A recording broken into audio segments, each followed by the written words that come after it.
मेरा नाम शेख फाजिल है। मैं वेस्ट बंगाल के ईस्ट मदनीपुर का रहने वाला हूँ। मैं जो बात आपको बता रहा हूँ ये तब की है जब मैं कॉम्पिटिटिव एग्जाम्स की तैयारी कर रहा था। तो एक बार मुझे टीचर का एक एग्जाम देने के लिए वेस्ट मदनीपुर जाना पड़ा। जिस जगह मेरा सेंटर पड़ा था वो मेरे शहर से काफी दूर थी, इसलिए वहां जाने के लिए मैं एक दिन पहले ही अपने घर से निकल गया। उस जगह पहुंचते पहुंचते मुझे शाम हो गई, तो मैं रात में रुकने के लिए वहां एक होटल देखने लगा, लेकिन वहां के सब होटल बहुत महंगे थे। फिर मेरी नजर वहां के एक होटल पर पड़ी।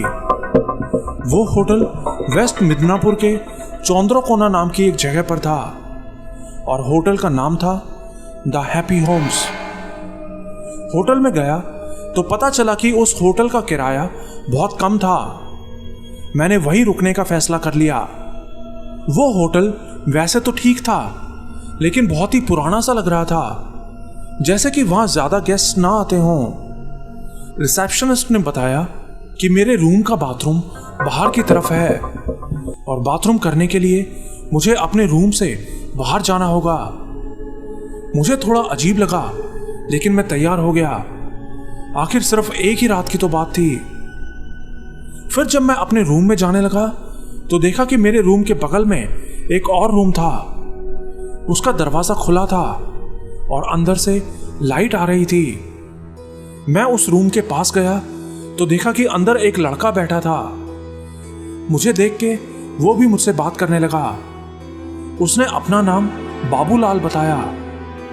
उसने कहा कि वो भी वहां एग्जाम के लिए आया है। मुझे ये जानकर बहुत अच्छा लगा कि चलो कोई तो है जो मेरे रूम के साथ में रुका है। असल में मैं बचपन से ही रात में बहुत डरता हूँ। घर में भी मैं कभी अकेला नहीं सोता था।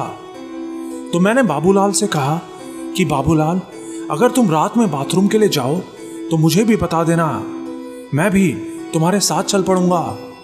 मुझे अकेले बाहर जाने में डर लगता है। तो बाबूलाल बोला, हाँ तुम फिक्र मत करो, मैं जब बाथरूम जाऊंगा तो तुमको भी उठा दूंगा। मैं खुश था। फिर मैं अपने कमरे में आ गया और पढ़ाई करने लगा, लेकिन लंबे सफर की वजह से मैं बहुत थक गया था। इसलिए 11:30 बजे ही अपने कमरे की लाइट बंद करके मैं सो गया। फिर रात करीब 1:30 बजे अचानक किसी ने मेरे दरवाजे पर जोर से नॉक किया। मेरी आंख खुली तो सुना कि बाबूलाल बाहर से आवाज दे रहा था, फाजिल उठो, मैं बाबूलाल, मैं बाथरूम जा रहा हूं, तुम भी आ जाओ। मैं अपने बेड से उठा और दरवाजा खोल के बाहर देखा तो देखा कि बाबूलाल बाहर कॉरिडोर के आखिर में बाथरूम के सामने खड़ा था। अंधेरे में मैं उसे ठीक से तो नहीं देख पा रहा था, लेकिन मुझे पता था कि ये बाबूलाल ही है। फिर मैं बाथरूम में गया और जाके टॉयलेट करने लगा। मैं वहां खड़ा टॉयलेट कर ही रहा था कि मैंने देखा कि मेरे पीछे से कोई निकल कर गया है। मुझे लगा बाबूलाल वहां से जा रहा है, तो मैंने उसको आवाज लगाई, बोला, बाबूलाल रुक जाओ बाबूलाल, मैं भी आ रहा हूं। लेकिन उसका कोई जवाब नहीं आया। मैं बहुत डर गया और जल्दी से टॉयलेट करके बाथरूम से बाहर आ गया। बाहर आया तो देखा कि बाबूलाल तो वहां कॉरिडोर में था ही नहीं। मैं बहुत ज्यादा डर गया और भागते हुए अपने रूम में आया और दरवाजा बंद कर दिया और जोर जोर से बाबूलाल बाबूलाल आवाजें मारने लगा। और तभी बाबूलाल ने फिर से मेरा दरवाजा खटखटाया। फाजिल, दरवाजा खोलो, मैं हूं बाबूलाल। मैंने अंदर से ही डरते डरते उससे पूछा, भाई तुम बाबूलाल ही हो या कोई और? उसने कोई जवाब नहीं दिया। कुछ देर बाद फिर से दरवाजे पर नॉक हुआ। फाजिल, दरवाजा खोलो, मैं बाबूलाल हूं, दरवाजा खोलो। मैंने फिर से उससे पूछा, तुम बाबूलाल ही हो या कोई और? प्लीज मुझे बताओ। लेकिन फिर से कोई जवाब नहीं आया। मैं डरा सहमा हुआ अपने रूम के अंदर ही बैठा हुआ था। और फिर रात के करीब 3 बजे एक लड़की की आवाज आई, आज तो तू बच गया। मैं डरा तो पहले से ही हुआ था, लेकिन वो आवाज सुनकर तो मेरी जान ही निकल गई, क्योंकि वो एक लड़की की आवाज थी और उस होटल में तो कोई लड़की थी ही नहीं। मैं इतना डर गया था कि सुबह 10 बजे तक अपने रूम से बाहर नहीं निकला। मेरा पेपर 12 बजे होना था। 10 बजे मैं अपना सामान लेके जल्दी से रूम से नीचे आ गया। नीचे आया तो देखा कि बाबूलाल वहां नीचे ही बैठा हुआ था। उसको देखकर मैं रोने लगा। मैंने बोला कि रात में मेरे साथ इतना सब कुछ हुआ, तुम कहाँ थे बाबूलाल? तो उसने बताया कि रात में होटल का मालिक ऊपर आया था और हम दोनों को नीचे आ जाने के लिए बुला रहा था, लेकिन तब आप शायद सो गए थे, इसलिए मैंने आपकी नींद खराब करना ठीक नहीं समझा। होटल मालिक ने भी आपके बारे में पूछा था कि वो क्यों नहीं आया, तो मैंने बोल दिया कि वो सो गया है। तो होटल मालिक ने बोला कि उसको बुला लो, नहीं तो मैं उसकी जिम्मेदारी नहीं लूंगा। उसकी बात सुनकर मैं डर गया और आपको बुलाने ऊपर नहीं आया। फिर मैंने बाबूलाल को सारी बात बताई तो वो भी बहुत डर गया। फिर हम दोनों ने जल्दी से वहां से निकल जाने का फैसला किया। होटल से निकलकर हम सामने एक दुकान पर चाय पी रहे थे और बातें कर रहे थे। हमारी बात सुन के चाय वाले ने बोला कि बेटा, तुम इस होटल में क्यों रुके थे? ये होटल सही नहीं है। तो मैंने उसको भी अपनी रात की सारी बात बता दी। मेरी बात सुन के उसने बताया कि 4-5 साल पहले इस होटल में एक लड़की और लड़का रुकने आए थे। वो दोनों एक दूसरे से प्यार करते थे और उन दोनों ने रात में ही अपने कमरे में सुसाइड कर लिया था और उन्होंने उस बाथरूम के बगल वाले रूम में ही सुसाइड किया था।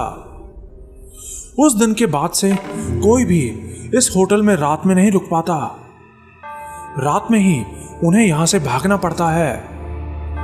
होटल के मालिक को यह सारी बात अच्छे से पता है, लेकिन वो ये सब किसी को नहीं बताता, नहीं तो उसका होटल बंद हो जाएगा। आज तक उस होटल में रात में फर्स्ट फ्लोर पर कोई नहीं रुक पाया। पता नहीं आप पूरी रात वहां कैसे रुके। मैंने बोला कि चाचा, मैं बहुत दूर से आया हूं और ये होटल सबसे सस्ता था, इसीलिए यहीं रुक गया। तो वो बोला कि बेटा, आज के बाद यहां कभी मत रुकना। उसके बाद मैं सीधा अपना पेपर देने चला गया और पेपर देके मैं सीधा अपने घर चला गया।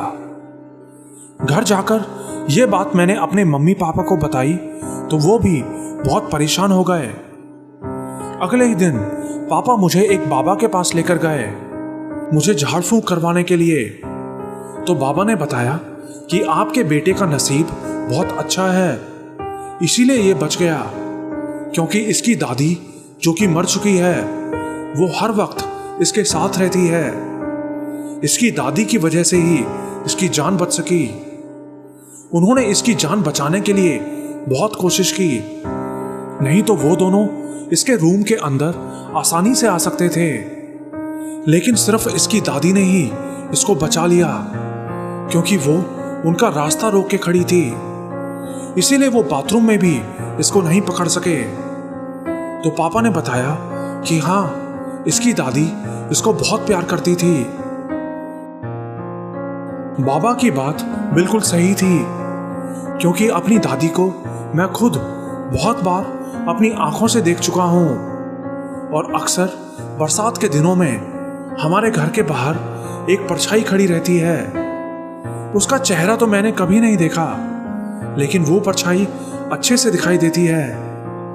यहां तक कि मेरी दादी की कब्र भी कब्रिस्तान में ठीक मेरे रूम के बगल में ही है।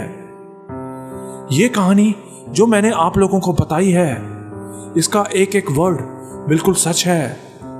उस दिन जो एग्जाम मैंने दिया था वो एग्जाम भी क्लियर हो चुका है और आज मैं टीचर की नौकरी कर रहा हूं। मेरी शादी भी हो चुकी है।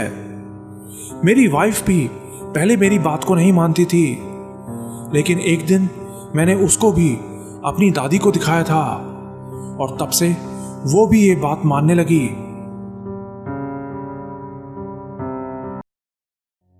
दोस्तों, आपको ये वीडियो कैसा लगा?